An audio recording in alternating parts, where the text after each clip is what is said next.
కానీ చంద్రబాబు నాయుడు, లోకేష్, పవన్ కళ్యాణ్ గారు అసలు డెవలప్మెంట్ లేదు, వెల్ఫేర్ తప్ప అని చెప్పి అంటున్నారు కదా. ఎకానమీ అనేది డెవలప్ ఎలా అవుతుంది? మొన్న నేను ఒక ఇంటర్వ్యూ యాక్చువల్ జగన్ గారిది చూసాను, and which is very rightly ఆయన చెప్పారు కూడా. మనం ఏంటి జాబ్స్ ఏమైతే ఉన్నాయో జాబ్ క్రియేషన్ ఒకటేనా డెవలప్మెంట్?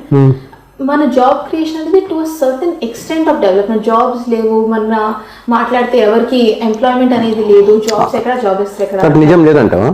అదొక లేదు, డెఫినెట్లీ ఉన్నాయి, అది ఎవరికి తెలియట్లేదు అది నేను అంటాను. బికాస్ ఇప్పుడు జాబ్స్ అనుకోండి, ఏమైతే జాబ్ క్రియేషన్ వెల్ సెక్టర్ ఉందో అది ఒక స్మాల్ పర్సెంటేజ్ కాంట్రిబ్యూట్ చేస్తుంది ఎకానమిక్ డెవలప్మెంట్ కి. మన ఆంధ్రాలోనే మోర్ దెన్ 50% మనకి ఎక్కడ డెవలప్మెంట్ వస్తుందంటే ఎంఎస్ఎంఈస్, అంటే మైక్రో స్మాల్ మ్యాక్రో ఎంటర్ప్రైజెస్ నుంచి, అండ్ మన సెల్ఫ్ ఎంప్లాయిడ్ సెక్టర్ నుంచి. ఎంఎస్ఎంఈస్ ఇప్పుడు జగన్ గారు వచ్చి 3.9 lakhs యూనిట్స్ పెట్టారు, 26 lakh పీపుల్ కి ఎంప్లాయ్మెంట్ ఇచ్చారు. ఈ స్టాటిస్టిక్స్ ఎవరికి తెలియట్లేదు, బట్ అసలైన డెవలప్మెంట్ వీళ్ళు కాన్స్టిట్యూట్ చేస్తారు. అండ్ సెల్ఫ్ ఎంప్లాయిడ్ సెక్టర్స్ ఎవరంటే మన ఉమెన్, మన ఆటో డ్రైవర్స్, మన రిక్షా వాలాస్, మన బార్బర్స్, మన ఫిషర్మెన్స్, వీళ్ళందరికీ వాళ్ళ ప్రభుత్వం, ఇంకా farmers, in fact 60% of the revenue ఏమైతే ఉందో ఆంధ్రాలోని మనందరూ డిపెండ్ అయితే అగ్రికల్చర్ మీద.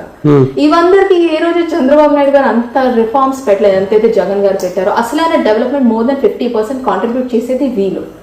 వీళ్ళ మీద ఆయన స్కీమ్స్ టార్గెట్ చేయడం వల్ల మన జిఎస్డిపి దానికి ప్రతిరూపం. మనం ఎంతైతే ఈరోజు నంబర్ 1 లో ఉన్నామో development out of entire India states లో.